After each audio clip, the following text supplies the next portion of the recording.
Ngayong araw, nagtipon-tipon ang libu-libong Pilipino sa Quezon Memorial Circle sa lungsod ng Quezon para sa isang makasaysayang pagdiriwang, ang People Power 40 Kick-Off Concert bilang pagulita sa ika-40 anibersaryo ng People Power Revolution.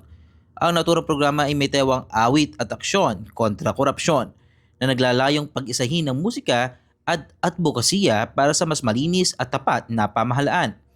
Tampok sa concert ang ilan sa mga kilalang musikero at OPM artist na nagbigay ng kanilang talento para sa isang masigla at makahulugang selebrasyon. Bukod sa musika, mayroong mga talumpati mula sa mga civic leaders at youth organizations na nagpaalala sa diwa ng pagkakaisa, demokrasya at bayanihan na siyang pinagmula ng People Power Revolution 4 na dekada na ang nakalipas.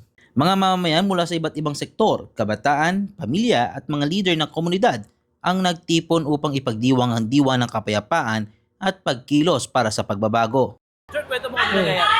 So ngayon po, ito yung kick-off sa multiple different events pero iba-iba yung organizers in preparation sa EDSA 40 na nagaganapin sa February 25. So ito, binuo siya in partnership with KN Movement, with different stakeholders kasi gusto natin na for the longest time kasi parang medyo nagiging ano na lang yung people power parang holiday na lang siya.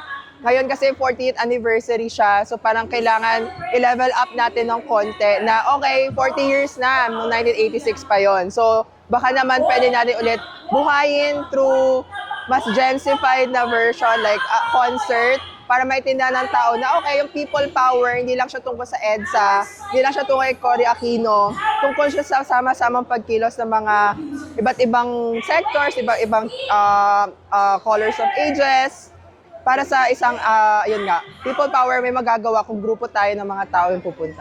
Sir, this is a political event. Yes, Political siya, sir. all colors siya. So, ibig sabihin kahit na sino pwede pumunta. Opo, yes po. Kahit na sila ay DDS, Opo. PM or what, Opo. basta gusto nila makiisa dito. Opo. Yes po. Kaya mapapansin nyo din sa poster ng, although hindi ko masasabi sa mga other na succeeding events kasi iba-ibang events kasi dito from today, 21 to 26, iba-iba kasi yung mga nag-organize yan. Pero dito sa event na to, hindi namin nilagay na from KN Movement yung nag-asikaso nito kasi we want to be inclusive talaga. Sir, ano pa yung aasahan nila hanggang mamaya? Hanggang mamaya. So ngayon, mostly performers.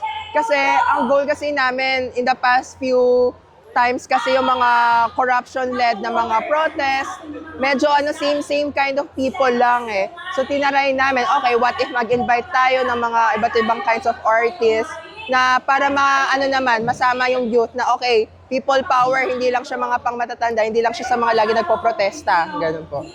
Ang People Power 40 Kick-Off Concert ay bahagi ng serye ng mga aktibidad na magpapatuloy sa buwang ito. Ako si Monjing para sa latest ng iNews Pilipinas, balitang totoo, serbisyong tunay.